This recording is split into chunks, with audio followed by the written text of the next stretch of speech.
Welcome to Just Wanna Quilt, a research podcast coming out of Tulane University Law School, where we explore all kinds of things, stories about quilting, tools, field trips, maybe some famous quilters stop by, and, of course, a little bit of copyright thrown in just for fun. I'm Elizabeth Townsend-Gard, your host. I'm a law professor at Tulane University Law School, and I just want to quilt. So I am super psyched about our guest today. Today we have a very famous quilter, Marianne Fons of Fons and Porter, of like one of the people that started the quilting revolution that we have today, is with us. She's amazing. She's awesome. She talks about her kids. She talks about her life. It's amazing. I can't wait for you to hear the interview. Well, I am super excited that you're here. Super, super excited. So I'm really thank you for coming to be willing to chat with us, because I think you are, well, you're a rock star, but also you're so important to the story of quilting, and I just really appreciate you spending time with me. Well, that's so flattering. I'm just delighted that you wanted to talk to me, and I'm thrilled to be a part of this fantastic thing called Just Wanna Quilt. This is so cool. Well, I have seen your daughter now 3 times. You've got 3 daughters, but Mary's come to town 3 times, and she's just amazing. And she's coming back, and so I'm really excited to talk with you, because I think I see you as mom first, because I spent so much time with Mary, but now you in your own right, it'll be really awesome for preservation purposes, because we're preserving them. These interviews, I know who you are, and I totally am excited to talk to you, but can you tell me your name and where you're calling from? My name is Marianne Fons, and I'm calling from the delightful little town of Winterset, Iowa, home of the Bridges of Madison County, birthplace of John Wayne, also home to the Iowa Quilt Museum and the Iowa Theater, which are both sort of my projects. Right. And I would love to chat with you about those today. So I thought what we would do is do a little quick kind of history, thinking through sort of background, just in case people who are new to quilting don't necessarily know all about you. But then also talk about the At Home with Mary Fons event and the theater and your kids and writing, and you're writing a novel, I hear, and just kind of who you are and what your thoughts are about this crazy quilting world. Does that sound okay? Okay. Cool. Sure. Awesome. Fire away. All right. So when I think of Marianne Fons, people think of, and many people, we think of the PBS show. We think of Quilter's Complete Guide. We think of Fons and Porter. We think of you on television. We think of you on television with Liz. We think of television with you with Mary, your daughter. And we know your story. I mean, a lot of people know your story. But let's do it really quick, just in case people don't know. When you started quilting, what year did you start quilting? And how old were you when you started quilting? Okay, well, I met Liz Porter in a beginner's quilting class in Winterset, Iowa. I think it was 1977. I think the bicentennial happened, or it was around the bicentennial. And we were both in our 20s, in our mid-20s. I had 1 toddler. She had 2. And she had been practicing with quilting. I'd heard about quilts, but didn't know how. And so I walked into the Iowa State University Home Extension office in Winterset and asked for a quilting class. And they organized one. They found a teacher. We took a beginner's class. This was before rotary cutter, before quilt shops, before quilt shows. And we just fell in love with making quilts and patchwork, because we had these little kids and households to run. And here was something creative that stayed finished. Yeah. So the group formed a club. We done a quilt show. Lots of local people wanted to learn to quilt. The group thought either Liz or I should teach that class, and neither of us felt really capable. And so we decided to do it as a team, thinking we could kind of fake it. And then we went on, to fake everything else, we like to say. So after that came writing books, then writing bigger books, then the TV show, the magazine, the mail order business, and all the things. So all the things. We started right here in Winterset, Iowa. Right, and you were like this first. I see you both as like the first major quilt empire in that kind of post 76 era. I don't even know if there were quilt empires before that. Were there quilt empires before that? Do we know? Like, well, is it a 20th? There were, yeah. Sorry. well, we had our heroes. I mean, I guess, well, we were among the early authors of quilt books. Yours truly was our publisher in Atlanta, and they were really one of the first publishers of how-to books. There were a few others around. So we were definitely in the vanguard on that. By the time, and then when we wrote the Quilter's Complete Guide, published by Oxmoor House, and I think it was 93, considered the Bible of quilt making, that really put us on the map. And we'd already been teaching around the country, and so we did more. But when we got to TV, there were other empires, if you will, like there was Eleanor Burns, and there was Kay Wood, and there were other TV shows already there. Yeah. All right. So we usually start with a question, but I got so excited that you're here that I forgot to ask it. So let me go back and ask that one question, because we've asked it of everybody, but I got so excited you were here. So what's your first memory of someone sewing or quilting in your life? Like, why did you all decide to do quilting? And was it because you had quilting in your life, or was it the bicentennial? It was the bicentennial, because I didn't have quilters in my life. I knew what quilts were, but the bicentennial certainly raised my consciousness about it. And of course, the Whitney Museum exhibit had happened, but I was on a farm in Iowa. I didn't even know about that. There had been a few conferences in Lawrence, Kansas, I think was one, but I didn't really know about that. I was kind of in my own little vacuum. But, something Liz and I, we'll get to that later. That's but okay. anyway, it was the bicentennial that raised my consciousness. What were you going to say about Liz? Well, Liz and I have said, when people talk about this sort of remarkable career we had, we lived in rural communities and we had college educations. In fact, I was in graduate school when I learned to quilt. And in those days, and maybe somewhat still true, there are not many jobs. You can be a nurse in a small town, a teacher. You can be, there. And so we sort of had to create our own job because we loved work and we wanted money. And so we just kind of figured out one thing after another. Did you find that quilting was something you thought of as a profession or a job? How quickly did you see that as something that you could do to make money for your family? Well, we were kind of thrown into it. That's a great question because we just loved making patchwork. It was so much fun. And, it's so funny. I'm always commenting how people that don't quilt say, oh, you must be so patient. When as a matter of fact, quilters are the most impatient people on the planet, in my opinion. Yeah, and here we were, these real busy young gals. and when our club formed, when our class formed this club, the Heritage Quilters, and decided to have a quilt show, which was a really innovative idea. And we did it during Madison County's Covered Bridge Festival when like 40,000 people came to town, and about 1,000 people paid $1 and came to our quilt show. And in the notebook where we had people sign in, a lot of local people said, I'd like to learn to quilt. So we didn't think, oh, let's go out and teach quilting classes for diaper and milk money.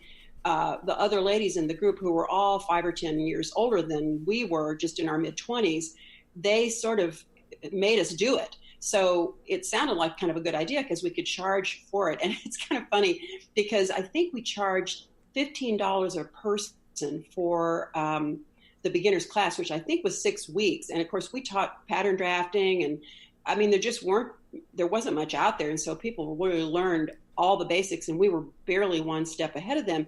And so, we just were kind of thrust into this position. And it's funny, later on when we got to be, authors and we're kind of famous and we're going out teaching at quilt guilds all around the country, we stopped teaching locally because we couldn't figure out how to charge more for it. That's really interesting. How much of your income in those early days was teaching, and how long was teaching still a big part of your income? Because it seems like now when I'm looking at people, even if they're super famous, a lot of their income is still on teaching and showing up to places and things like that. Well, I'm not sure how. Like a I'm a really good person to answer that because Yeah. everything was so gradual. Yeah, when we started, I mean, there was no percentage. I mean, you Yeah. were just making a little money teaching classes, and I mean, and I was divorced at 39, so I started quilting in my mid 20s, and the first book Liz and I wrote came out in 1982. And by 1984, a second book, and then in 1989, I mean, my marriage wasn't working. My husband was just not making income, and there were just a lot of problems. And I just realized, I've got to just do this on my own. And so when I divorced at age 39, my children were 13, 9, and 6, and I knew that I would be the only income provider. And by that time, I was doing a lot of teaching around the country. So I had, I guess I look back and I think I just had these various revenue streams. Yeah. And the same with Liz. So we had, writing book royalties was one revenue stream. Teaching was a wet revenue stream. Our credo was never turn down work. Totally. I feel that way too. It's so funny, like, because I'm a full professor now, and first, the two things is I never say no most of the time, but now I'm starting to learn it takes a lot to say no, right? After like all the years of trying to get to where you're going to, like, it's Yes. hard to say no. Yes. And also I still look at all those Yes. signs like at Subway and other places of like the now hiring, and I always think, maybe I need to apply to that job. I don't know. It's like, I don't think you get out of that mentality very easily. Do you feel like that? Like there's still sense of like, there's opportunity. Exactly. I should use it. Exactly. Yeah. I don't know. Exactly. And I think a lot of times I didn't turn down work because I was afraid, well, they won't ask me again. Yeah. Which isn't exactly true. But I'll tell you what, when I divorced in 89, and we moved from the country to town to the house where I'm speaking from now, and it was not much of a house in those days, I sometimes took 3 teaching jobs a month. Mm-hmm. And my mom was widowed about the same time. My dad died. Everything happened. Terrible things happened in my life at one time. And so my mom lived across the street from our house in Winterset, or around the block at first. And she would help me out with the kids. And I mean, I could go out to teach at a conference in Ohio or Nebraska, or you name it, and I could bring home $1,000, and it was just fantastic. That's amazing. And then I did freelance writing and stuff, and I mean, I'm really, really proud to say that I raised my 3 children and put them through the University of Iowa. They all got bachelor's degrees with no college debt, and all because of the income I earned in the quilting industry. And That's I mean, amazing. I'm extremely proud of that. That's huge. That's so huge. That really is. That's so huge. All right, so I have 1,000 questions. I'm going to go back. And they all have graduate degrees now. They all have graduate too. degrees. I'm really proud of that. They're all creative, and they all have graduate degrees. That's amazing. Well, do you want to talk They about... paid for those. They paid for those. Yeah, I get that. So it's like a transition of grown-uphood, right? So in our world. All right, so I want to talk about your kids. I also want to go back before we start talking about them to you said that you were in your 20s when you started quilting. There's this whole thing about like we need to attract more young people to quilting, but why do we see it as an older person thing? Is it that the people that started in the 70s and 80s have gotten older? Like, why is it now? Why is there that thing? Why aren't people, and I do think there are people in their 20s and 30s that are quilting, but they're not usually the focus of it so much, you know? I wish I could answer that question. It's a great question, and I've actually thought about that myself, because when Liz and I started quilting, and granted, we were a little bit younger, than the people that had become professional quilters by that time. But when we taught in Winterset, all the girls our age, everyone took quilting. As a matter of fact, I would then bump into one of my students on the square in Winterset, and they would be with their husband, and they would call to me and want to introduce me to their husband. And I would go over and they would introduce me to their husband. And I could just see the look on the husband's face, like, this is the woman who has ruined my home, because my wife is no longer cooking, cleaning, washing. She's just sewing patchwork. Uh-huh. and then, I think back to the 19th century, all women quilted. in the 19th and early 20th century. It was just common. I mean, grandmas, mothers, young women, everybody made quilts. And so it was, you can find so many pictures of young women that quilted, or the quilts we know they made at their young age. And so quilting was hugely popular through so much of American history for women of all ages. And it was the hot ticket when I was in my 20s and 30s.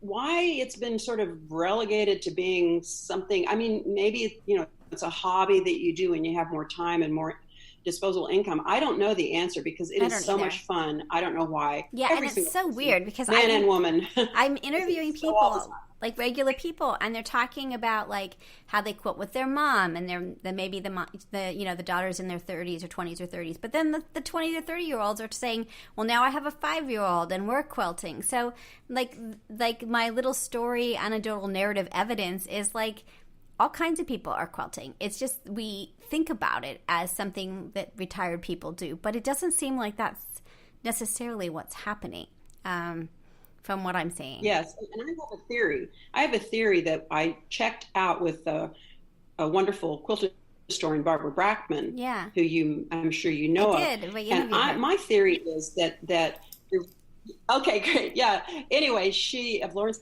Kansas. My theory was, and she thought, that's not wrong, is that when, throughout our history, women quilted, mostly women, some men, from our post-revolutionary days, particularly clear up to, we think of till World War II, when women went to work and synthetic fabrics came along and buying your stuff from Sears Roebuck. And so we really only have from, around in the 1930s or 40 even through the bicentennial, there's only like about 35 years when quilting wasn't done that much. And I think that during that time, the people that continued to quilt were the grandmas, the older women that didn't have any money and had time on their hands. And so they sat and quilted. And I think that's where people get this idea that older women quilt. So these were the women that didn't have power and they didn't have money, but they did have scraps. And so they quilted. And I think that's kind of where the stereotype is. And I have often said that I think that even the librarian is sexier and younger than the quilter because all she has to do is take off her glasses and take her hair down. And she's this fully formed woman. With quilters, just the image of us is like we got our hair in a bun, Totally, and, like in a rocking chair, old grandma. Yeah, it's so weird because grandmas don't look like that anymore. So I don't know. Right. It's so weird. I'm kind of counting on Mary Fons to change the image. Me too. Mary came to chat with us. Mary is your daughter. We're going to talk about your daughters, and she's working on a documentary project, which is going to be. I mean, I think she could change our world. But I think she's so amazing that I think she's amazing. I think she could change it. She's whatever she puts her mind to, she'll do amazing things. I'm definitely in her camp of a fan because of all she's done and been through and all of that. So let's talk about your kids. Let's do that because they keep coming up. You have 3 kids. Okay. 3 kids? 3. Yes. Right? Yes. Rebecca, I have 3. Mary, and Hannah, right? Tell me about how much did they learn? And then Mary was on the show with you after Liz retired. And then you went on Quilty a lot as well. So you've worked with Mary, and tell me a little bit about each kid. How is each kid, how is it? I don't even know how to start. I have 1 kid, so I'm not really good with more than one. Okay. So I have 1 kid, and they quilt, and they love it, and tell me about your kids and how they fit into the story of you. Okay. Well, and I'll do it the odd way. I'll start with Mary, the middle daughter. And Mary, the fact that, the reality that any of my kids would quilt is amazing to me because I was not a hobby quilter. It was my profession. Right. It'd be like an attorney saying, someone asking an attorney, does your daughter do law too? Right. And so I was the kind of parent that the opposite of a helicopter parent because I was always busy doing my thing. And I always say to my kids, well, you just play right over there and I'll play here and we can talk, and you do your thing, you do my thing. So the fact that and Mary coming on TV and becoming a quilter wasn't even my own idea. When Liz retired from TV, Mary had expressed interest, and our company, the people that owned the Fons and Porter brand at that time, kind of lured me to continue doing TV if Mary would do it, because I thought, after hosting with Liz Porter all these years, who makes sense to host with me? And so Mary started, and she didn't know much at the beginning, and some people took issue with that, but others were with us from the beginning. Yeah. And so Mary, I got to watch my daughter become an excellent quilter. And the thing I say about Mary is that Mary is not just creative. She is original, and there's a difference. And she is so original. And I think what she is doing in the quilt world now, it just blows my mind, because I think she is going to take it places no one has done. I agree. Which is great. So Mary's the editor of Quilt Folk magazine. That's what you're talking about. And then she's also got this new project that she's working on. Yes. So interesting. Yes. So why do you think Mary was interested in the first place in doing it? Like what, as opposed to Rebecca and Hannah? Yeah, well, Mary was sort of offered a job. You know, she majored in theater at the University of Iowa, and then here she was offered to be on this show with me, and we love to be together, and we love, you know, just doing anything together. And so she wasn't afraid of a camera. She had no qualms about being on camera, and that's a huge thing. Yeah. And so, I mean, in the first episodes we did, she just sort of followed along and repeated what I said. And at the time I told the powers that be, you know, I want to see every email, pro or con, about Mary. Yeah. And so some people were kind of mean, you know, and one day, and some people were really nice. And one day an email came in the morning where this writer, anonymously, of course, said, I just hate the way Mary Fons repeats everything her mother says. And then the afternoon, we got an email that said, I just love the way Mary Fons repeats what her mother says, because I'm a new quilter and she puts it in different terms and I can understand her. So, you know, I'm forgetting what your question was. No, so she did it as she was a freelance writer. Yeah. Yeah. So she's also a freelance writer, and you guys both have in common the magazine stuff. There's a lot of parallels. How was it? So, you know, I find that criticism is kind of brutal when I think about like evals or even comments people leave. Like they sting. Did you feel like in your career? Yes. Yeah. Now your kid is there. And I'm wondering how it felt both when people were not nice about you, or how you felt when it was your kid. Like, I would feel super protective, and I don't know, I just felt it would be hard, I would think. Yes, you're absolutely right. And when people made those comments that were not nice, and I don't want to sound too negative, because, you know, there's only a few. Most people, you know, those are the ones that hurt. Right. But yes. And so when I would answer these emails, I would always be professional and polite. And I think the writers were usually shocked that I was writing to them.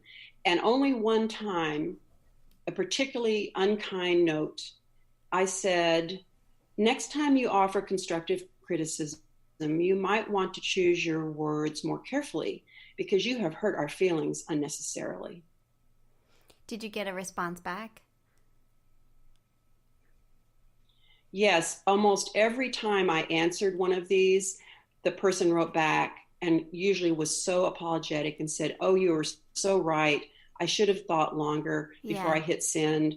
I didn't mean it. Right? Because, you know, the quilt world is populated by very kind people. And I'll have to say, and Mary may have said this to you, she says, I learned to quilt on national television. I do not recommend this. That is like so amazing. It's so amazing, right? Yeah, that people takes loved guts. it, because if they were beginners, they watched her evolve from someone who barely knew, didn't even know that you need to press as you sew, to a fabric designer and a magazine editor. And so I think, you know, the most popular stories, whether TV, movie, book, it's when you can relate to the protagonists and follow them on their quest. It's so amazing, isn't it? It's amazing. So how was being on TV, how being in the public eye, like you've been quilt famous for a really long time. You're like one of our superstars. How is that like Oh, we need to do the other kids, but let's do that first question. I'm totally ridiculously. It's not journalism. It's just like fangirling. But I was just thinking about like Mary and you, and I've talked to her about this and how funny her life is in the same way. Like if you go to certain spaces, you're like probably mobbed by people, or they're freaking out, like kind of like me today. And then you're in like regular spaces, and they may not know who you are. That must be a weird experience, or maybe it's just life. Well, I mean, as far as being famous or whatever, or a celebrity, I still don't actually get that. Yeah. I mean, I know it's true, and I know I've seen people kind of hyperventilate when we meet, but I live in a small town in Iowa. I'm just a normal person. Yeah. I've been very fortunate. I've gotten to do work I love. I've been able to, assist people in doing what they love doing already. And I just feel so fortunate. And I'm just a normal person. I have bad hair days, and I'm just a regular gal. That's all I can say. And how was it to have Mary becoming famous too? Did that was there any kind of, I don't know, was that hard? Was that easy? Was it lovely? Like bringing your kid into the spotlight. Lovely. It was what? Oh, it was lovely. It was lovely. It's just great. I love it because, I mean, to see people love your kids so much. I mean, totally. And just not, you started talking today, you're a fan of Mary, and right. It's like, I just, I love that. Yeah. And you know why I like Mary? I mean, I love Mary for all the reasons, but I love the way she's been so good to my kid, who's a non-binary kid, and she takes time, and she feels connected. And when your kid's 15 and they find somebody who takes interest in them, like I'll do anything for Mary for the rest of my life, right? Like sort of like she's a good person to her core, and that's huge, right? Yes. Huge. Yes, I couldn't agree more. Yeah. And just the time, she's so funny because she takes time, and she always makes people feel like she was kind of like, they always said that about Bill Clinton, that like when you were with him, like you had him, like you had his attention, and he made you feel really good about who you are. And Mary's got that kind of thing about her, and I watch it, and I don't know how I'm sure you do too. I haven't seen you in person, but it's so interesting to watch because you can kind of see that kind of magical star quality kind of thing because of the way she handles people, and then at the same time can be protective and I don't know. It's just an interesting thing to watch. I've seen it now a couple of times. That's my observation of Well, as a mother, hearing you say that, as Mary's mother, hearing you say that makes me thrilled because she's great. I'm just so proud of the person that she is. Yeah. All right. Let's talk about Rebecca. Tell me about Rebecca. She's been working on. Okay, Rebecca. Then we'll save Hannah for last. Because Hannah's awesome too. We watched the TED Talk together. My kid and I of Hannah's TED Talk. It was amazing. Okay. So Rebecca, we'll go down to the youngest. Okay. Rebecca majored in film at the University of Iowa, and I mean, one of the things I'll say about Rebecca, and I'll come back around, is when Mary went off to college, I had Rebecca for 3 more years, just the two of us. That's and really we cool. had so much fun. And Rebecca was always a movie buff. And so when the Oscars would be announced, we would see every movie that was nominated. And sometimes, we'd go to one movie and then another. And when you had just one kid at home, well, you know what this is like. It's awesome. If I was going to go on a trip to New York or something, I didn't have to say, well, who gets to go? Right. And I was making better money by that time. And I take her with me. Yeah. And so Rebecca and I had this special time together. And then when she went off to college, I remarried at 50 years of age. And I'm so glad that I waited to marry because I got to have that time with her. So Rebecca majored in film at the University of Iowa, and she moved to New York briefly and then moved to Chicago and got a master's in arts and media management at Columbia College in Chicago. Cool. And then shortly after that, she went to work for Cinema Chicago, which is the Chicago Film Festival. And she was there for 10 years. And so she was educational director and did all kinds of things there. I mean, that was her title, but she did programming and so she really learned the ins and out of film festivals. And about the time, in her last years there, the Iowa Theater, which is my town's single screen, Art Deco, architectured, although very rundown, movie theater, came up for sale. And so, because of Rebecca, I mean, and the theater had not made the transition to digital. And as many people know, I think it's 8 years ago or so, the studios in Hollywood and everywhere stopped making film. And so if a theater could not afford to spend, 50, 60, 70, $80,000 on digital equipment, a lot of them shuttered. And our theater had not made that transition. There had been efforts to raise money for it that kind of went nowhere. And so it had really fallen in disrepair. And so I knew that someone was going to have to take the lead, or our theater would not make it.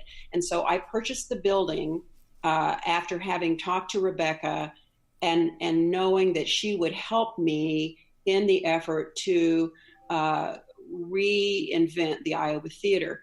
And so she went to part-time at the film festival, and then gradually she left the film festival, and she and I worked together for 2 years to do the full gut and rehab of the Iowa theater. And it took 2 years. It was $1 million project. About 1 year in, we made the transition to nonprofit and could begin fundraising. We still have a lot to go on. Our debt is still in the several hundred of $1,000s, but it's the most beautiful theater. We restored it to its Art Deco beauty. And so I got to work with Rebecca. She would come and spend months at a time in Winterset from Chicago. She's my only married kid. And her husband, Jack, is a wonderful filmmaker. He's shooting a movie right now based on a short story that I wrote, but that's another story. Oh, that's very cool. But, really? So I worked with Rebecca, and it is really cool. And so, and Mark loves to have Rebecca around. I mean, she's just so much fun. She's so buttoned up. I sometimes think she's the kid of my three that's the most like me, but then I see myself in all three of my children, and I also see wonderful qualities that I don't have. So, but Rebecca she just gets things done so fast, and she's so capable. And it was just a fantastic experience to renovate the theater with her. And now she took a job once the theater was about finished. She took a job with Film Scene in Iowa City, where she went to college. She's the programming director at Film Scene. And so now she's commuting from Chicago, not to Winterset, but to Iowa City, which is only about half as far. That's still a lot of commuting. She's a doll. That's amazing. Yeah. I saw her a little bit on Quilty. Yeah. She'd come on a couple times, and she and Mary were so funny together. I just seemed like there was so much love, like that, like the family. There's just a sense of like strong love in your family, at least from an outsider's point of view. That's kind of what I got from the videos I've been watching of your family. Yeah, you're right. I mean, that's not to say siblings don't have issues, but I would say on the dysfunction scale, we're really low as a family. That's really good. I think there's like the love versus dysfunction. You have to have that, the scales, because we all got all of it, so. Right. That's right. Very cool. They're one. I think we're all each other's favorite people. And I mean, I'm just proud of all my kids, because they're well educated, and they're creatives. They're all creatives, and that's the kind of life I appreciate the most. And before we go on to Hannah, tell me a little bit about the short story and the film, so we don't forget about that. I know you're writing, and that's part of who you are, like what you're doing now. Okay. But tell me a little bit about that, and then we'll go on to Hannah. Okay, well, the short story was very short. It was called My Ashes at the Met. And it was about, in brief, a young couple, and the wife died unexpectedly. And the husband, the story's about him getting her ashes from Iowa to the Metropolitan Museum of Art, which was her wish, she had said in passing. So my son-in-law, Jack Newell, he has a wonderful film on Netflix, a documentary called 42 Grams. It's just beautiful. People can check it out. But I showed him my short story years ago, and then later he said it really stuck with him, and he greatly expanded and changed a great deal about the story. It's called Monuments, and he's filming in Chicago right now, and will be filming in Colorado. The thing that stays the same is it is about a young husband who loses his wife unexpectedly, and it's his quest to enshrine's not the right word, but it's to take her remains to the place they need to be. And he's thwarted, of course, every step of the way. So anyway, that's Monuments, and anybody that wants to check out Jack C. Newell can see some of his work. It's very cool. And Rebecca had a lot to do with the screenplay. She gave it a name, and Jack let me read the screenplay. I'm a really good proofreader and editor of content and syntax, and he let me read that screenplay many times, and it was so neat to be a creative partner with this great, young, terrific young man who just happens to be married to my daughter. Is so many of the notes and suggestions about dialogue and character he used, and that's really so cool. that's, I mean, what's more fun than a creative process? Yes. So you, and we'll get to Hannah, I promise, in one second. You've worked with your daughter. You've worked with both daughters and your son-in-law. Tell me about working with family. Like, how do you make that work? Like, is there, if other people, I mean, there's so many people who are now working. My husband and I have a business, but lots of people work with their families, especially right now for some reason. Any advice on that? Well, I think it would be really hard to run a day-to-day business with a family member. And my husband, Mark, who's a retired airline pilot, I mean, we both would say, no way would we want to work and be together all the time. We kind of have our own interests, and we get together and we go off and do the things we like to do. So I think running a business day in, day out would be super challenging. So yeah. I don't know how anybody does that. Yeah. Because, everybody gets on your nerves sometimes. So I've gotten to work on projects. This is my advice, is if you can work on a project with a family member or with a kid, yeah, that's great, because there's an end to it. There's an end to it. And then if it doesn't go well, you could always decide not to do it again. But working together on something where, Rebecca would come to Winterset, be here, and then we'd go back home to Chicago. So it wasn't like day in, day out drudgery. Got it. So it's a beautiful thing. And, this is a great segue to Hannah, because having worked with Mary first and then Rebecca, I have never really worked on a project with Hannah, although we've talked about it. And so do you want me to describe Hannah? Definitely. Tell me about Hannah. Okay, so Hannah lives in New York. She moved out there shortly after finishing school at the University of Iowa. She majored in journalism and human sexuality studies, and she was in the first class at the University of Iowa to get their certificate in sexuality studies. It was a new she's 43, I think, so it was a new program then. And she has a master's in gender studies, and she is transgender. And years ago, I mean, I didn't really know that term, or when I did, I would have not been so comfortable talking about it, because it was just one of those things that it was sort of a mystery. And so she is a person, and since you've seen her TED Talk, and anybody who wants to see it's 19 minutes of fantasticness. Just Google Hannah Fons TEDx Talk, and it's called Neither He, She, But Me, or something like that. Yeah, I'll put a link to she's really a gender fluid person. Yeah. Okay. I'll put a link to it too on the webpage. Excellent. That's excellent. Yeah. So she's not a person that, like I know there are some who are just feel like, well, a person who's born, is physically a girl or a boy at birth, may just not feel that is their gender. Yeah. And Hannah's situation was more that as a youth, she was just kind of androgynous. She was just sort of not real girly, but not real guy-y either. And it was only when she got a little older and was in New York and she talks about this in her TEDx talk that was through Adelphi University, that she made the decision to make some changes to herself physically. But I mean, the way I feel about it, I mean, I'm just nuts about her. And I mean, I gave birth to 3 girls, so I didn't have a son. So I feel like now I sort of have 2.5 girls and half of a son.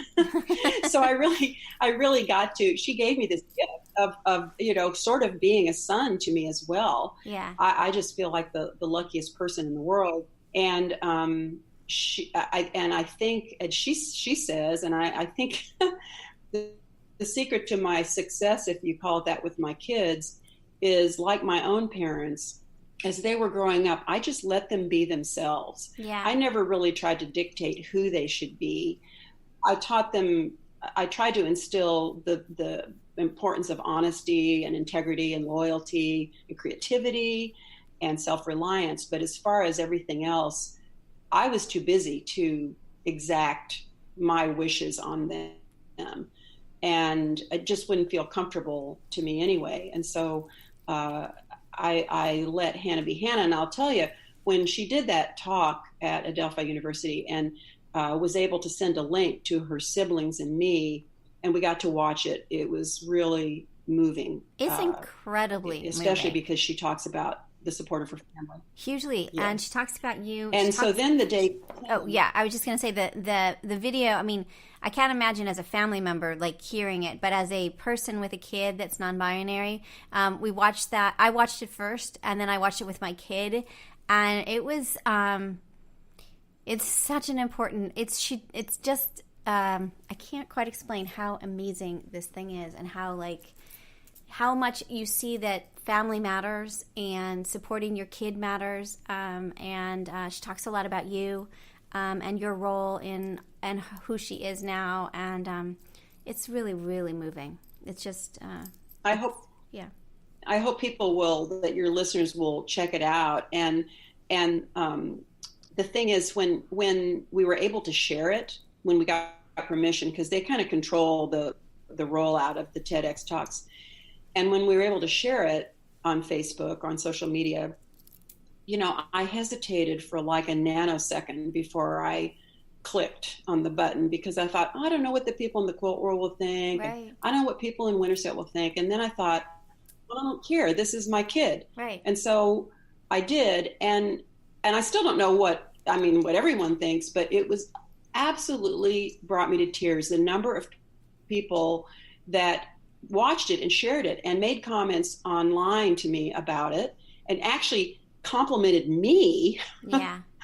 And then in Winterset, I was stopped on the street by a number of citizens, of people I know, who I would never have expected that they stopped me and said, "Oh, Marianne, I watched Hannah. That was so interesting. It was so educational. I learned so much. It was so great." And I mean, these are, core members of our community. And I'm probably writing this into it. I'm probably, because I'm an optimist. But on some of them, the expression on their face almost seemed like a collective pride in the fact that Hannah grew up in this community and none of us screwed her up. Yeah. because, and I'll get to thinking about not having worked with Hannah. But, one of the wonderful things about Hannah is that she is not an angry person. And so many people in the LGBTQ community were kicked out of their homes. I mean, one's older than Hannah in particular. Yeah. They were rejected by their families. They were shamed. They were attacked. They were beaten. And Hannah is very fortunate to have grown up in a safe place with a family that just thinks she rocks. And therefore, she's working on a master's in social work and working with youth at the Harvey Milk School in Manhattan. And so this makes her an excellent person to help people in her community, because she doesn't have a personal axe to grind. Yeah. Well, it's so interesting because what I see with that,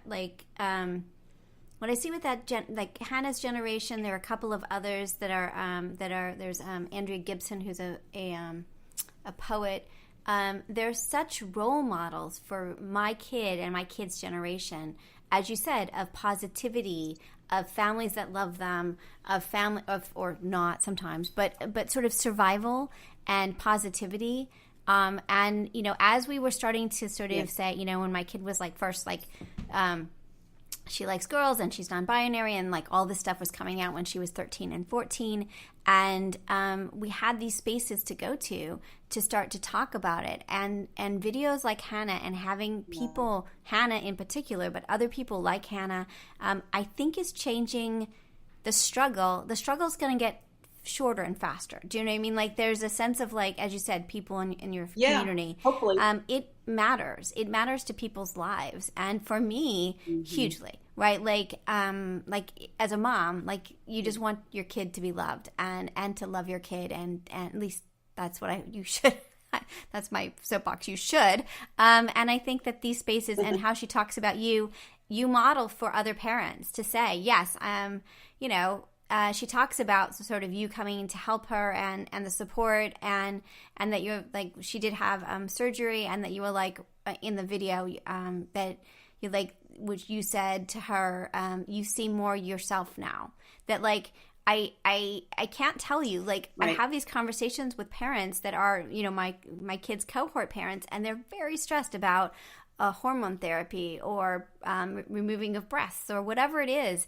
They're freaking out because somehow it doesn't match up with who they think their kid should be, or that it's permanent or whatever. And I think that that's the wrong way to look at it.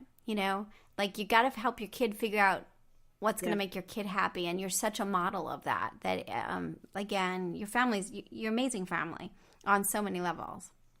Well, and it's hard to be a parent. And, I think especially when your kids are young, and we have a good friend who's going through, trying to guide their child who's college age. And it's, you don't know if what you do is right until years later. Right. And so, but I will say that having talked about working with Mary first and then getting to work with Rebecca, in one time I said to Hannah, well, I don't know what I'm going to do with you. We might do a project together. And we've talked about that there are maybe at a conference that maybe we could be on a panel sometime about what it is to be the parent of a transgender child. And so I would love to be on a panel like that with Hannah. And as a matter of who knows, maybe someday we will be on a panel and I can help talk to people about how it is, about being a parent of any kid. I mean, it's right. the same. It's really the same. It is the same. The kids want the same thing, regardless right. of that stuff. Mm-hmm. It's so interesting. And right. I think it's just parenting. That's what, maybe that's what people should recognize is like, it's just parenting and just figuring out like how to support and love your right. kid. So. Yeah, exactly. In fact, I'm so glad we had this conversation because I just learned that from you, from talking, is that it's the same parenting, the same quality of parenting is for all kids. Yeah. Yeah. I think that I don't know. Well, this is so insanely cool. Okay, we got 1,000 things to talk about. And time is short, even though we have an hour and a half because too much good, cool stuff to talk about. But since you brought up Mary Shelley, what's the obsession with Mary Shelley and Frankenstein? Tell me about that. Well, I can't completely explain it, but I became fascinated with Mary Shelley when I was in graduate school. I have a bachelor's and master's in literature, no teaching certificate, just literature.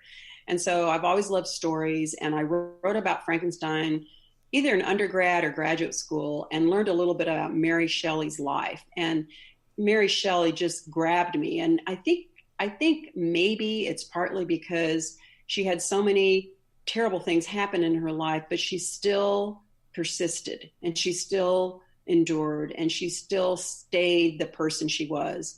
And she wrote Frankenstein. She started it when she was 18 and finished it at 19. She was 20 years old in 1818 when it was published, and it's never been out of print. Amazing. And you think, well, who else did something like that? So right. She's just an amazing person. And so I began, and interestingly, until the British scholars, the British feminist scholars of the 1970s transcribed her thousands of letters and her journals, nobody really knew that much about her. And so I began reading about her when these biographies and so forth came out, I guess in the 80s. But I was so busy working, I didn't really have a chance to do anything about it except just learn about her. But I started talking about wanting to write Mary Shelley's first person memoir, as if she had written it in 1850, the last summer of her life. She died in 1851. And so I talked about it a lot. And then when Liz and I sold our business in 2006, I kept talking about it.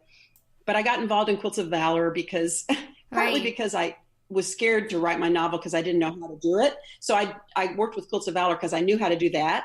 But then eventually it was really Mary and my husband Mark that said, when are you going to stop talking about this book and write it? So I started writing Mary Shelley's memoir, and I thought that it would be kind of easy for me because I had these degrees in literature and because I've always read and I've always been writing, how-to books, been writing all my life. So it was pretty terrible when I started out, and I had to step back. And one thing I realized was that I really, to just write her memoir wasn't going to work. And I can write in her voice, but it wasn't going to work because there were so many things about Mary Shelley that she didn't know, like the fact that her book has stayed in print all these 200 years. It's the 200th anniversary this year. And so luckily, another friend suggested a different structure. And so what I've written, my novel called My Life with Shelley, is a story within a story, which is really neat because Frankenstein itself is a story within a story within a story. So my novel is set in Iowa City, and the modern day structure, the modern day story is about a high school English teacher. She's 6 feet tall, a little bit taller, and she teaches English, and she's obsessed with Mary Shelley. And as the story opens, she's broken her leg in a biking accident, and she's laid up, and she's insulted by her boss. And she has no excuse but to actually write her novel, which is Mary Shelley's memoir. And so far, she's only written one page. So through the course of my novel, we go back and forth from Grace Zacharias's life. And she has 3 adult children, all sort of patterned after my kids, but not really. They were jumping off places. And we go back and forth from Grace's life to Mary Shelley's first person account of her life. It's so cool. So where are you in the writing process? Well, I'm happy to say that I finished my novel over a year ago, and I've taken classes. In order to learn to write, I read many books on the craft of fiction. I wrote every day for 5 years, wrote, revised, sent it out to readers, joined a writing group, formed a writing group, took classes in Iowa City at the Summer Writing Festival. And a year ago, this past summer, my professor at the summer festival said, "You're ready, seek representation." And so I began seeking representation, which is a whole world in itself. But this past summer, on my birthday, I queried a new agent. I sent out a query to a New York agency that was interested in women's fiction. And I call my book Women's Fiction with a Literary Bent. Mm-hmm. And I probably sent the query letter. I get up at 5 o'clock in the morning to read and write. And I sent it out, probably 6 a.m. Iowa time. And before lunch, this agent had requested my full manuscript, which is huge because I'm just coming in on what they call the slush pile, a cold query. So I sat on my hands for a couple hours, and then I sent my manuscript. And Stephanie Evans, true to her word, within 6 to 8 weeks, here came an email from her. I will never forget this moment. She said, "Dear Marianne, I finished reading your novel today, and I really love it. Can we talk on Monday?" And so that was in August, and we did talk on Monday. It was like a dream conversation. She asked me if I was working on something new, and I said yes, and I told her what it was, and she said, "Well, good, because we want to get you a 2-book deal." Wow. So I have an agent for my novel, and I've been out to New York to meet her, and she tells me it's matchmaking. Her job is to find the editor or imprint who loves my book as much as she and I do, and I believe she'll do it. That's amazing. That's amazing. That's amazing. And the hard work that you've put into it is just, people don't recognize everything takes work. And That's such an amazing story. Well, I can't wait to hear the ending or the next phase once you're in public, when you find that publisher and it goes into publication. It's so cool.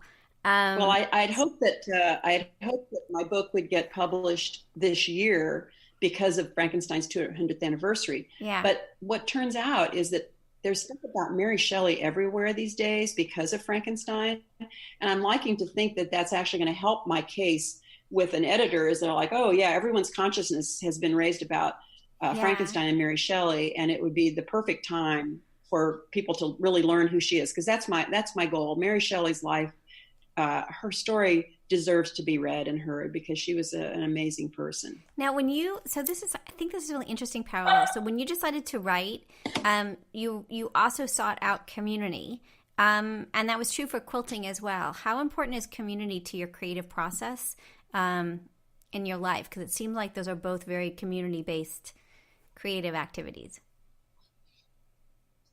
Wow, you have such great questions. I guess I would answer that by saying my three children, we share a trait, and that is, we're very different, but all of us like people and enjoy people, Hannah, Mary, Rebecca, and myself, but all of us require solitude as well. Interesting.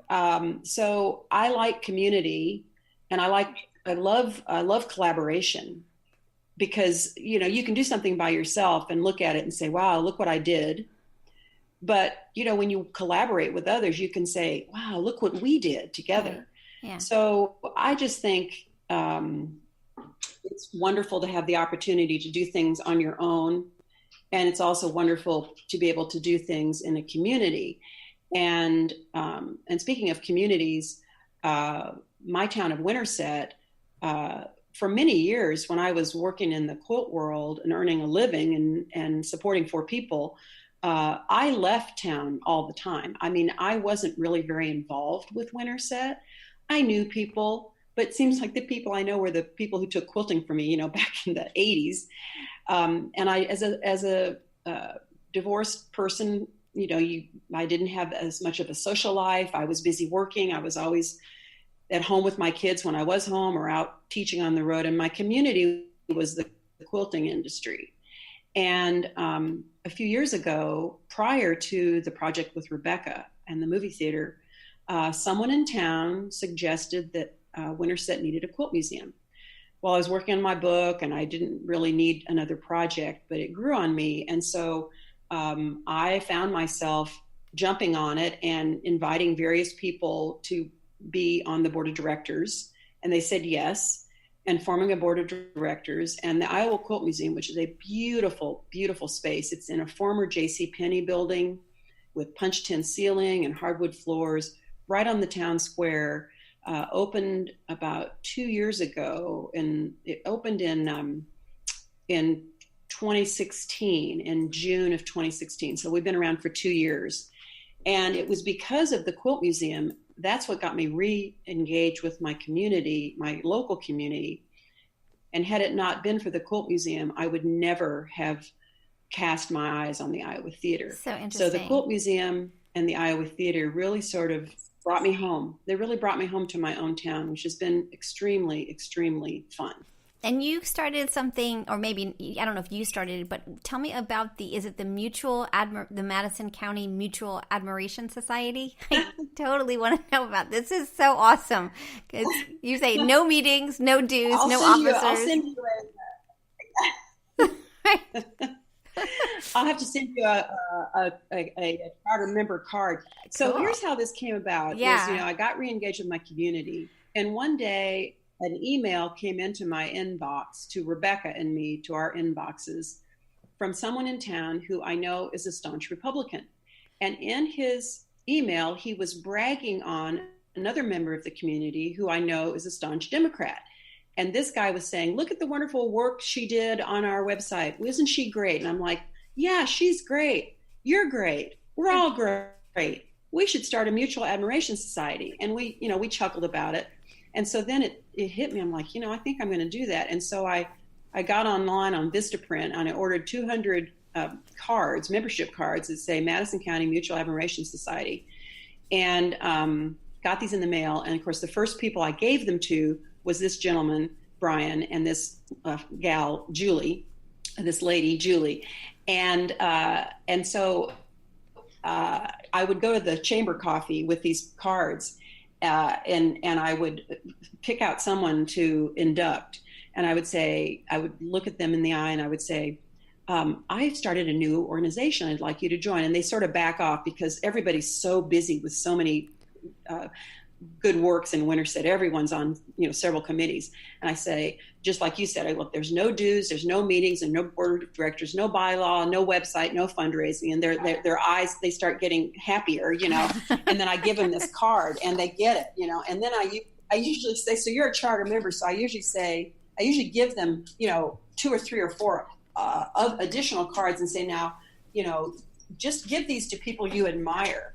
And actually, here's the great thing is Julie, the person that I gave one of the first 2 cards to, weeks and weeks later, she said that her daughter came home from high school and said, Mom, look what somebody gave me. And someone had given her a mutual admiration, a Madison County Mutual Admiration Society. Love it. I love it. I love it. So I only have a few cards of the 200 left That's say, so funny. Yeah. So I have so these funny. cards that say charter member, and I'm about to order another batch, and they're going to say established 2018. So only 200 people actually are charter members. I love it. I totally love it. It's so funny because we have 2 more things to talk about. Well, 3 more things, but and I know we're going to run out of time. But on that, we've been creating. This project's only been up. It's been up. The podcast has been up for 9 months, but we have a thing called the Quilting Army, because I keep saying I needed an army to do all of this, and so we call ourselves a Quilting Army. And we've been thinking about sort of who we are, and there's all this kinds of things about like make them pay to be a member and all of that. And it just like struck a chord when I saw that on yours, because I was like, no, it's not about that. It's about like just people who want to talk about quilting and help me with this stupid project and do fun things. And it has nothing. We don't need it. We don't need official meetings or any of those sorts of things. So I feel like you validated our kind of like no structure, just have fun kind of space. So I don't know. It's very funny. Well, I've read the article about you in Quiltfolk. Oh, right. Right.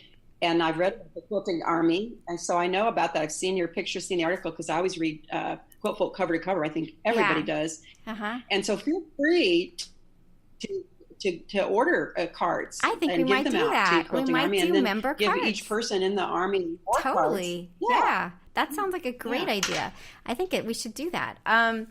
Yes, Mary's article was incredible. She's like, her writing is incredible. I can't wait to read your writing. I mean, you both are writing. You're all the magazine writing and everything. I mean, you tell stories. That's what you do. And you've done it in a variety of form. And I just think I can't wait I want your novel to be picked up so I can read it. So that's I hope so. Well, yeah. Good vibes. And it's funny what you just said makes me think of something, a funny parallel, because Hannah's a writer. She's a journalist and an editor, and she's writing. I think she's going to start a book too. And then Rebecca's working on a screenplay, and Jack's written a screenplay. And so we're all writing. And the funny thing is, having read so much about Mary Shelley's stepsister, Claire Claremont, actually, when Mary eloped with Percy Shelley, who was already married, so you really can't elope with a married man, but Claire Claremont went with them, and then they could never get rid of her, and she's an interesting character, and I've read her journals as well, and her letters, and one of her letters to someone said about the family that Mary Shelley, her father, William Godwin, that you were nobody in that family unless you were writing a book. So interesting. Yeah. It's so interesting that your family's a writing family. That's so interesting, isn't it? It's so interesting. Okay, we have 3 more things. Quilts of Valor. Tell us a little bit about that. I've interviewed somebody at a regional Quilts of Valor. I haven't got to the national people yet. But tell me about your involvement with Quilts of Valor. And in case people don't know, what is Quilts of Valor? Quilts of Valor is a national nonprofit its mission is to cover, to honor veterans and service members with comforting and healing quilts of valor. And so I met Catherine Roberts, the founder of Quilts of Valor, when it was kind of in its infancy. I believe 2003 is the year it was started. And Catherine's son was deployed in Iraq at the time, and she had a dream about a quilt being capable of sort of calming the war demons of a combat veteran. One thing led to another, and I served on the board of directors for 7 years, and was enabled to kind of go along with Quilts of Valor as it became a fully fledged national nonprofit with a membership structure and a full set of board of directors. And now the foundation is approaching the 200,000th awarded quilt. Amazing. I'm sure many more Quilts of Valor have been awarded, and they just weren't recorded. And I believe there are 8,000 members nationwide. And I make Quilts of Valor. Awarding a Quilt of Valor to a veteran is such an honor. And it's really national service. And one of the things Catherine and I kind of wrote together is that national service can be as complicated as giving your life for your country, but as simple as making a Quilt of Valor. It's really quite lovely. I love it. How much do you think, have you seen charity quilting grow? When you first started in the 70s and early 80s, where does charity quilting fit in? Because it seems like it's a huge part of the quilting experience at this point. Well, that's a great question. I think it always has been. I mean, it's been a long time since my 20 plus years of traveling all over the U.S. to teach at conferences and quilt guilds. But I'm telling you, every quilt guild, every meeting I went to way back 20, 30 years ago, because I would go to the business meeting and I would be at show and tell before I gave my presentation. Right. They were making quilts for women's shelters. They were making AIDS quilts. They were making quilts for police cars, neonatal, and right. And you look back throughout quilting history, charity quilting, everything, even during the Civil War, the number of quilts made for the I can't think of the name, the relief effort, women's quilts off for field hospitals and it's so just part anyway of it. You think it's part of it. It's just part and parcel. It's just part of it, and it survived our kind of hyper capitalism, and also people. When you make quilts, there's many people have said there's only so many quilts I can give to my family. They're enough with I need a different outlet. Exactly. Yeah. Exactly. And I tell you what, I thought about that too. We got to have lunch together sometime because we think it alike. But I feel sure that a lot of the reason so many women and men too are making Quilts of Valor is they've been quilting a long time. They've made quilts for their family. Their family appreciates the quilts very much. And then they make a quilt and award it to a veteran, and he cries or just gets choked up. And appreciates it. And they're like, okay, I think I'll do this again because you give this quilt to someone, or you award it to someone who really and not only matters. There's story after story about Vietnam veterans and World War II and other veterans who, have severe PTSD and other problems. And I'm not saying a quilt can cure those things, but they often have a profound effect on the recipient. Yeah, because it's just this hug, and it's saying, it's love. Here. That's right. And it's so interesting. Nothing says I love you like a quilt. Yeah. It's your quilting love. It's so weird, isn't it? It's more than just the stitching. It's more than just the pattern. It's funny. My graduate work is in the culture of catastrophe and how people express it. And it seems like with the quilts, what you're saying is, whatever it is, that you matter. That I took all this time to make this thing, and we as humans, we recognize you and we love you. That there is more than just here's a blanket for you. But that it is part of a community or society saying, you teeny tiny baby or you veteran, you matter in our world. And so I find the charity quilting extraordinarily moving because of that human connection in a world that often isn't a human connected world on many levels, I think that's really profound because, catastrophe, I mean, a quilt is kind of the opposite of catastrophe because it's ordered, it's made, it's a process that is linear to make it. And it also, I heard a term recently, time affluence. In other words, that's like, there's financial affluence, but there's also having the time to do something or making the time to do something. And you give someone a quilt, whether it's a quilt of valor or a baby quilt or a wedding quilt or anything, you're giving your time. And most people say their time is the most valuable thing you got. you Right. have. Yeah, that's all you got. That's so interesting. Okay. Two quick things. At Home with Mary Fons, September 2018. Tell me about what that event was and how was it? Well, you're probably going to want to edit this out because Mary did not participate in that event. Yeah. So I did it on my own. Yeah, that's okay. You're your own person. You can do anything you want. But it looked really, really cool. You had tell me about it. It just it's like, are you going to do this again? Are you like, is this a regular thing? And tell us a little bit about it. I so want to go if you do it again. Well, I don't know. I don't know whether it will happen again. It was a project, kind of one of my last projects for FW Media, because I have now taped my last 3 episodes of Fons and Porter, and that was really kind of the last professional thing I did under the auspices of the company that owns Fons and Porter's brand. And a great friend of mine, Marlene Ingram, was the coordinator of the event. And we had these quilters come to Winterset from all over the country. And Victoria Finley Wolf was here, and Paula Nadelstern was here. We did a panel discussion on the stage of the Iowa Theater with Tony Jacobson, a local wonderful quilter, as the moderator. We sewed for 2 days. We had our final dinner out at Covered Bridges Winery.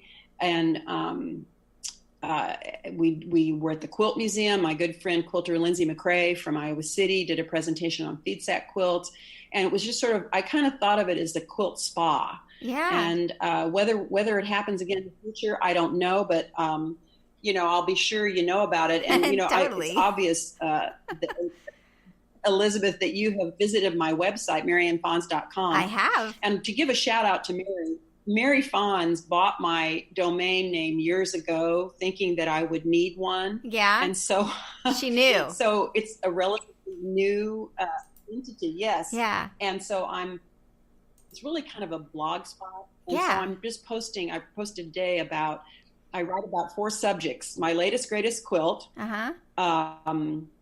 a little town of Winterset, what it's like, the writer's life, in Mary Shelley, and book reviews. And so people can follow along on what I'm doing there at mariannefons.com, and they can subscribe, and that way they'll know how my book is faring, whether it's been sold. They can see quilts I've worked on, and if we have an event in Winterset, I'll be sure and talk about it there. So cool. I am signing up. Right? Can you hear me typing? I am signing up right now so that I can keep track. That's so awesome. Well, that's really fun. You have quilter, teacher, author, founder. What is founder in your name? What? Tell me about that part of it, and then we're going to ask an IP question, and then we'll let you go. Okay. I'm the founder of the Madison County Mutual Admiration Society. Oh, that's your founder thing. I like it. I couldn't figure out because you kind of found, like, you could be considered a founder of the modern quilt world at this point. You're one of our great leaders. The Iowa Museum and the movie theater. You do a lot of finding, if that's a verb. You found quite a bit. Well, that's very generous of you. The only thing I've ever actually founded is the Madison County Mutual Admiration Society. That is so which funny. Has very little responsibility. You just have to be admirable. That's great. As long as you're admirable, do something admirable, and you belong. That's so funny. That's so funny. It's all inclusive. All right, last question. What role has intellectual property and copyright, right of publicity, other things played in your life? Wow, that's a great question. And I think it's so cool that you are in your work as a law professor, that you are focused on the quilt world, the quilting industry, and copyright, because it's such a sticky wicket. And I don't want to go into too much detail, but when Liz and I started our magazine and our television program, it had a different name, and it turned out that there was a quilt shop in the U.S. that had that same name. We had never heard of it. And so we went through a trademark dispute because we registered our trademark at the U.S. Patent Office, copyright, trademark. Yeah. And the owner of this quilt shop did the same thing after we did. Interesting. But she was able to prove prior use. Right. And so we lost that lawsuit, and we spent thousands and thousands and thousands of dollars and heartache, tremendous heartache. This person wanted half our earnings, which meant, Liz would get 25%, I'd get 25%, and she would get 50%. Wow. And so it was just heartbreaking. It was terrifying. I mean, we lost sleep. It just seemed like it was so terrible, terrible, terrible. But in the end, we changed the name to Love of Quilting, and we got over it. And I don't know whatever happened to this person, but, I know we're getting close to the end of the interview, but, one of my maxims of life, and I've said this over and over again, is the more you give, the more you get back. Yeah. And I really believe that the more you can be generous with the world, the more, because I have seen people who are greedy, and stingy, and I think they just come out with less. Yeah, I think so too. I mean, it's funny. It's not what you think, right? You think that if you give, that people will take it and you won't have anything, but that doesn't seem to be the way the world works. It's kind of remarkable. Not for me. Yeah, so interesting. When you sold Fons and Porter. So I've had my experience with the. Mm-hmm. Yeah, go ahead. You have your experience with what? Well, I mean, you and I could have a long talk about copyright and trademark because, I had a very, very negative experience with it, and there's a lot to learn out there. There's a lot to learn. It's true. How was it to sell your company? You may not be able to tell me, but I was thinking about the right of publicity. You built up a brand, you and Liz, based on you and your personality, and then you sold that company. That seems hard. Well, it was hard in a way. And we actually had a third partner, Dean Peters, who was kind of our secret weapon. When we were able to purchase our magazine from Oxmoor House, its original publisher, we looked upon him. He had worked at Meredith Corporation for a whole career, and he helped us with the acquisition and then helped us grow it, our magazine, from 40,000 to 300,000 circulation in 5 years. And we had the opportunity to sell it in 2006, and we did. And we kind of had to sell it, even though joy of ownership, it's hard to give that up.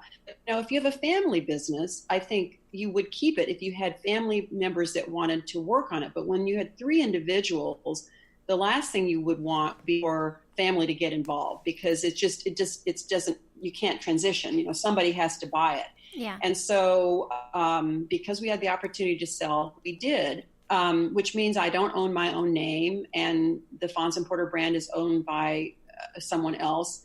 But we were fairly compensated. The person that bought our company sold it later to FW Media. And, the formula is there for selling a business. The person didn't quibble about it. And so, I'm grateful that I had the opportunity to sell my business, because it gave me time to work with Quilts of Valor. It gave me the time to help start a quilt museum.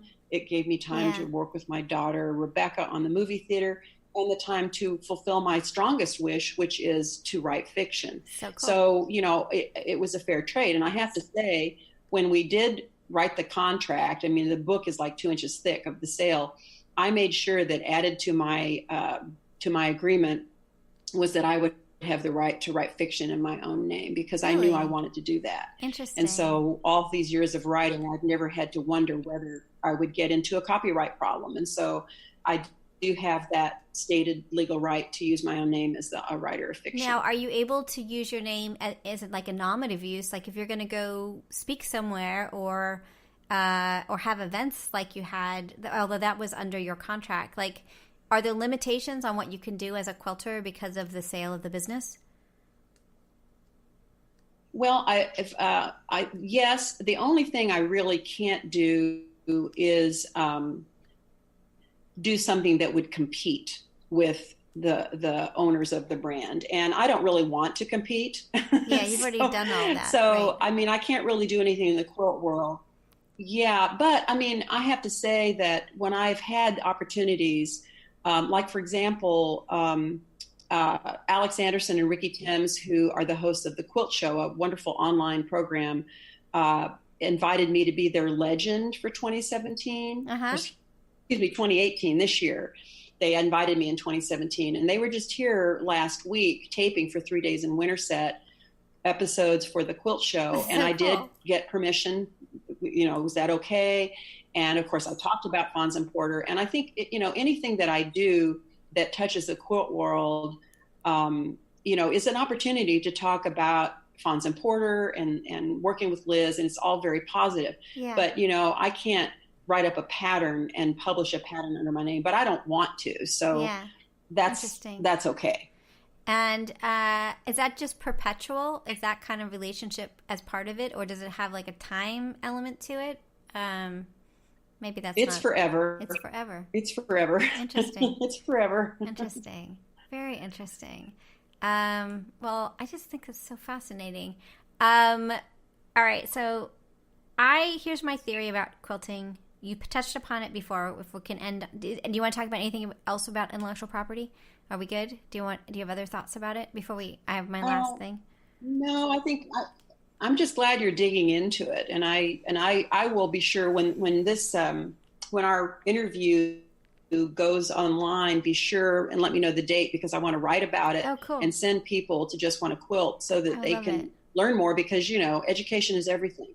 Yeah, it is. And we're trying to figure out how to educate so that, yes, there'll be a book, but I think also just conversations like this where people, I feel like if you absorb it, then you understand it, as opposed to reading it in a book. Does that make sense? I think just hearing the conversation. Yeah, that's kind of people keep saying well, can you teach a class? Also, I don't know if I'm allowed to teach a class online because of my contract at Tulane. So we're working that out. But I think that, that I think you're so right, Elizabeth. I think you're so right, because, quilters like me, when I'm sewing, I'm listening to podcasts. I'm binge listening, and these different podcasts, yours, and then I also like kind of crime ones too. It just embeds in your brain because it's like a story. Yeah. So yeah, and I'm seeing my feeling about copyright. It matters. The question is, when does it matter? And it matters when you're selling a business. It matters when you're making the name of your company. It matters in these different spaces. And so if you can start to kind of norm into when it matters, then it will make sense. But it's the structure of the world that we live in. And so it's important to know that, the rules of the road kind of thing. So, all right. Absolutely. Yeah. Okay. Last thing. So I have a philosophy about quilting. Our project is called Just Want to Quilt, and people always think, oh, that's funny. But no, it really is kind of a declaration of I just want to quilt, family, world. I've helped you all day. I just want to quilt. And now there's a little bit of leave me alone that is part of the title. I think, and you were talking about when we first started about being on the street and the husband saying that my wife doesn't want to cook as much or clean as much because we're quilting. I think there's a little bit of declaration of independence, room of one's own, my space kind of thing with quilting. It happens. I don't know. It's different than there's something about it that's got a little bit of, you don't have to call it a feminist edge. I call it a little bit of a feminist edge of, I'm buying fabric. I'm taking over the house. I'm taking over that spare room. I'm staking out my space that is about me and not about something else. Do you see that as part of quilting? What do you think about that? Absolutely. Absolutely. And I think even in the 70s, it was kind of like this stealth hobby, because nobody criticize a quilt. I mean, right. Nobody has really negative feelings about a quilt. Right. And somebody said back in those days that women, started like leaving the casserole in the oven and going off to quilt guild meetings, and they nobody could say, well, it wasn't like going to a bra burning, right. You're just going to your quilt meeting. Exactly. And that a lot of women found other women and independence and their own thing that way. But then looping back to the just want to quilt, is I have found when I'm in my sewing room and I'm sewing, I'm working on a quilt, and it's so therapeutic. I mean, everyone knows that there's this therapy that happens almost like going to a movie and sitting in the dark, and then you come out and like, oh, what day is it? You're in there, you're working, you're sewing, you're concentrating, you're hyper focused on patchwork, but then your mind can sort of wander. And it has this great quality of, if you're not thinking about your problems, really, everybody has problems, but you're thinking about your patchwork, your fabric. And then when you emerge from that sewing room, sometimes you kind of have a solution, like the back of your mind was working on this, or the problem doesn't seem as great. And so I think we all know about the therapy of quilting. And it's like, yeah, I love the name, Just Want to Quilt, but you almost could say, if only I could quilt, right? Exactly. I could work out this problem. Just give me some time to quilt. Exactly. Back later. I totally agree. Because I just think your mind is working on more than one level. It's kind of remarkable, isn't it? I don't know. It's something. It's the whole thing is remarkable. We have spent an hour and a half together, and I am so appreciative of the time. And the conversation is so cool. I just think you're amazing, and your family's amazing, and I really do feel blessed that you're willing to chat. I think it's huge. So. Yeah, well, that's so kind. And I do hope our paths cross. We can meet one day. Me too. And I think so too. And if you and your kid ever go up to New York, I'll connect you with Hannah. Maybe you can have a cup of coffee together. That would be great. Well, we're trying to, we did this big train. I can't fly. I've got a medical condition, so I'm not allowed to fly. But we did this big train trip about a summer ago, and we're thinking about another one. So if we do that and rent a car, I'll let you know, and we'll be in many spaces, because we usually start in Chicago and then go on an adventure. It would be so great. Well, I just thank you so much. Do you want to review this before I post it, or are you cool with what we... I'm cool with it, and okay. I did. You notice I did try to pause every so often so that you very good. You were editing. That's very clever. That's really good. I think the pausing is always. I a lot, and I think that's good for editing too. You can get just like Well, I've thoroughly enjoyed this, and I'm gonna, as we hang up, I'm gonna put on my shoes and head over to a strategic planning meeting for the Iowa Quilt Museum. So awesome. Stay tuned for that. Love it. I love it. All right, fabulous. Well, I will send you a link and let you know once we've processed it. We don't do a lot of editing. We just add some music and stuff. And you're just amazing. You're so wonderful. And I thank you again for your time today. And I do hope our paths cross, because it would be so much fun. I feel the same way. Thank you. And I hope you have a wonderful rest of your day. You too. Take care. Bye. Bye-bye. So you've been listening to Just Wanna Quilt, a research podcast coming out of Tulane University Law School. And I'm Elizabeth Townsend Garr. If you like this podcast, keep listening. Also, we have a Facebook group. Come join us. We talk about a lot of things. We also have an Instagram account. And of course, most importantly, I really hope you get a chance to quilt today.